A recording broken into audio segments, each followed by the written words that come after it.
ഇന്ന് നമുക്കൊരു ബീഫ് ബിരിയാണീൻ്റെ കഥ പറഞ്ഞാലോ.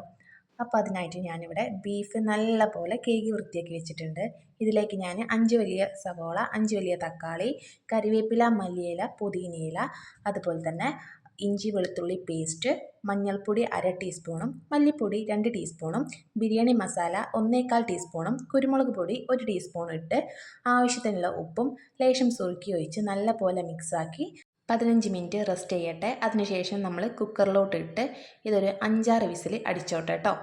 അങ്ങനെ നമ്മുടെ ബീഫ് റെഡി ആയിട്ടുണ്ട്. നമ്മുടെ ബീഫിൻ്റെ വെള്ളം കുറച്ച് മാറ്റി വെക്കുന്നുണ്ട്. ഞാനിവിടെ 1.5 കിലോ അരിയാണ് വെക്കുന്നത്. അതിൽ 3 ഗ്ലാസ് അരിയാണ് ഞാൻ കുക്കറിലോട്ട് ഇട്ട് കൊടുക്കുന്നത്. ഇതിലേക്ക് 6 ഗ്ലാസ് വെള്ളമാണ് വേണ്ടത്. 5 ഗ്ലാസ് വെള്ളം ഒഴിച്ചു കൊടുക്കുന്നുണ്ട്. 1 ഗ്ലാസ് നമ്മുടെ ബീഫിൻ്റെ ആ ചാറും ഒഴിച്ചു കൊടുക്കുന്നുണ്ട്. പിന്നെ നമ്മുടെ നെയ്ച്ചോറ്റിൻ്റെ ഇലയിട്ട് നമുക്കിതൊന്ന് വേവിച്ചെടുക്കാം.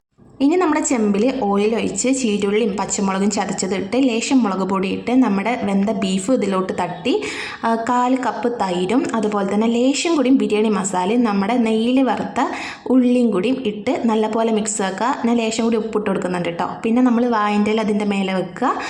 നമ്മുടെ ചോറിട്ട് കൊടുക്കുക. അണ്ടി മുന്തിരി അതുപോലെ തന്നെ ഉള്ളി നെയ്യിൽ വാട്ടിയതിട്ട് കൊടുക്കുക. നമ്മുടെ ലേശം മല്ലി ഇലയും കൂടി പിന്നെ ലേശം ഗരം മസാല അതിൻ്റെ മേലെ വിതറുക. ലേശം നെയ്യും ഒഴിച്ചു കൊടുക്കുക. 15 മിനിറ്റ് നമ്മുടെ ബിരിയാണി ഒന്ന് ദമ്മിൽ കിടക്കട്ടെ. അങ്ങനെ നമ്മുടെ ബീഫ് ബിരിയാണി ഇവിടെ റെഡി ആയിട്ടുണ്ട്. ഇഷ്ടമായിട്ടുണ്ടെങ്കിൽ ലൈക്ക് ചെയ്യുക. എന്തായാലും ഇതുപോലെ ഒന്ന് ട്രൈ ചെയ്യാനും മറക്കണ്ട.